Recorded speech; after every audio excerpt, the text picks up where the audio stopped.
Cien años de soledad, por Gabriel García Márquez. Capítulo 1. Muchos años después, frente al pelotón de fusilamiento, el coronel Aureliano Buendía había de recordar aquella tarde remota en que su padre lo llevó a conocer el hielo. Macondo era entonces una aldea de 20 casas de barro y caña brava, construidas a la orilla de un río de aguas diáfanas que se precipitaban por un lecho de piedras pulidas, blancas y enormes como huevos prehistóricos. El mundo era tan reciente que muchas cosas carecían de nombre, y para mencionarlas había que señalarlas con el dedo. Todos los años, por el mes de marzo, una familia de gitanos desarrapados plantaba su carpa cerca de la aldea y con un gran alboroto de pitos y timbales daban a conocer los nuevos inventos. Primero llevaron el imán. Un gitano corpulento, de barba montaraz y manos de gorrión, que se presentó con el nombre de Melquiades, hizo una truculenta demostración pública de lo que él mismo llamaba la octava maravilla de los sabios alquimistas de Macedonia.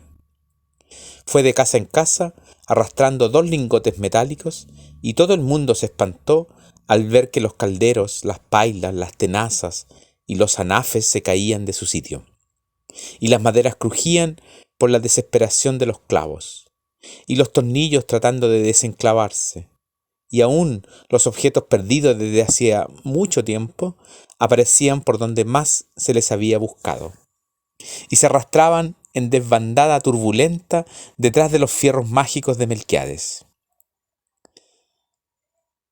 Las cosas tienen vida propia, pregonaba el gitano con áspero acento. Todo es cuestión de despertarles el ánima.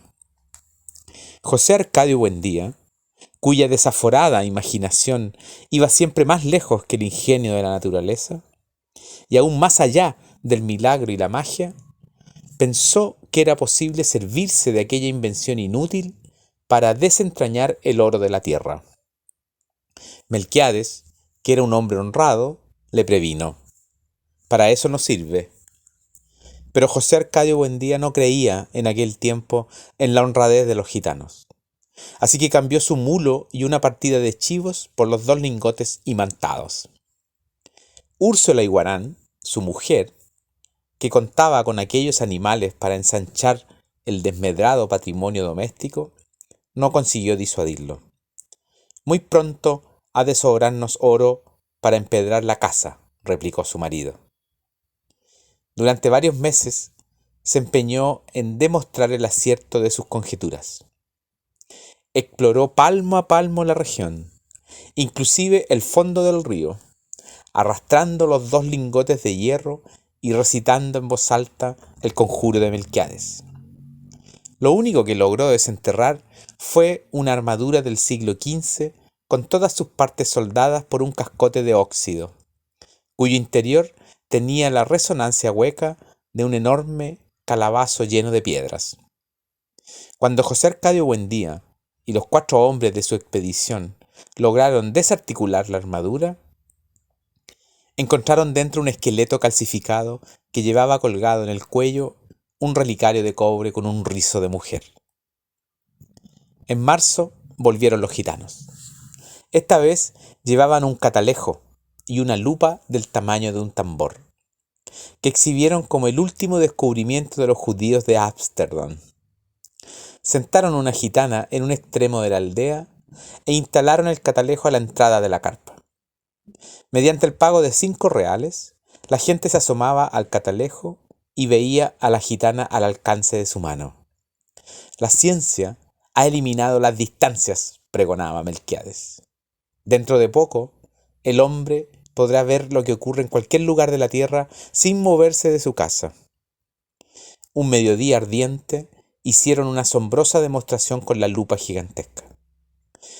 Pusieron un montón de hierba seca en mitad de la calle y le prendieron fuego mediante la concentración de los rayos solares. José Arcadio Buendía, que aún no acababa de consolarse por el fracaso de sus imanes, concibió la idea de utilizar aquel invento como un arma de guerra. Melquiades Otra vez trató de disuadirlo, pero terminó por aceptar los 2 lingotes imantados y 3 piezas de dinero colonial a cambio de la lupa. Úrsula lloró de consternación. Aquel dinero formaba parte de un cofre de monedas de oro que su padre había acumulado en toda una vida de privaciones, y que ella había enterrado debajo de la cama en espera de una buena ocasión para invertirlas. José Arcadio Buendía no trató siquiera de consolarla, entregado por entero a sus experimentos tácticos con la abnegación de un científico y aún a riesgo de su propia vida. Tratando de demostrar los efectos de la lupa en la tropa enemiga, se expuso él mismo a la concentración de los rayos solares y sufrió quemaduras que se convirtieron en úlceras y tardaron mucho tiempo en sanar. Ante las protestas de su mujer, alarmada por tan peligrosa inventiva, estuvo a punto de incendiar la casa. Pasaba largas horas en su cuarto, haciendo cálculos sobre las posibilidades estratégicas de su arma novedosa, hasta que logró componer un manual de una asombrosa claridad didáctica y un poder de convicción irresistible. Lo envió a las autoridades acompañado de numerosos testimonios sobre sus experiencias y de varios pliegos de dibujos explicativos, al cuidado de un mensajero que atravesó la sierra y se extravió en pantanos desmesurados, remontó ríos tormentosos y estuvo a punto de perecer bajo el azote de las fieras, la desesperación y la peste, antes de conseguir una ruta de enlace con las mulas del correo. A pesar de que el viaje a la capital era en aquel tiempo poco menos que imposible, José Arcadio Buendía prometía intentarlo tan pronto como se lo ordenara el gobierno, con el fin de hacer demostraciones prácticas de su invento ante los poderes militares, y adestrarlos personalmente en las complicadas artes de la guerra solar. Durante varios años esperó la respuesta. Por último, cansado de esperar, se lamentó ante Melquiades del fracaso de su iniciativa. Y el gitano dio entonces una prueba convincente de honradez. Le devolvió los doblones a cambio de la lupa, y le dejó además unos mapas portugueses y varios instrumentos de navegación. De su puño y letra escribió una apretada síntesis de los estudios del monje Hermann, que dejó a su disposición para que pudiera servirse del astrolabio, la brújula y el sextante. José Arcadio Buendía pasó los largos meses de lluvia encerrado en un cuartito que construyó en el fondo de la casa para que nadie perturbara sus experimentos. Habiendo abandonado por completo las obligaciones domésticas, permaneció noches enteras en el patio vigilando el curso de los astros y estuvo a punto de contraer una insolación por tratar de establecer un método exacto para encontrar el mediodía. Cuando se hizo experto en el uso y manejo de sus instrumentos, tuvo una noción del espacio que le permitió navegar por mares incógnitos, visitar territorios deshabitados y trabar relación con seres espléndidos, sin necesidad de abandonar su gabinete.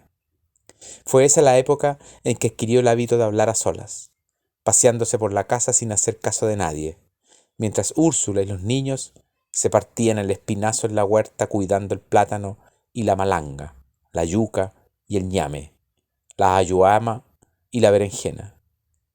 De pronto, sin ningún anuncio, su actividad febril se interrumpió y fue sustituida por una especie de fascinación. Estuvo varios días como hechizado, repitiéndose a sí misma en voz baja un sartal de asombrosas conjeturas, sin dar crédito a su propio entendimiento.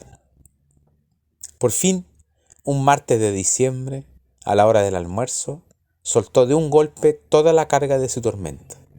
Los niños habían de recordar por el resto de su vida la augusta solemnidad con que su padre se sentó a la cabecera de la mesa, temblando de fiebre, devastado por la prolongada vigilia y por el encono de su imaginación, y les reveló su descubrimiento. La tierra es redonda como una naranja.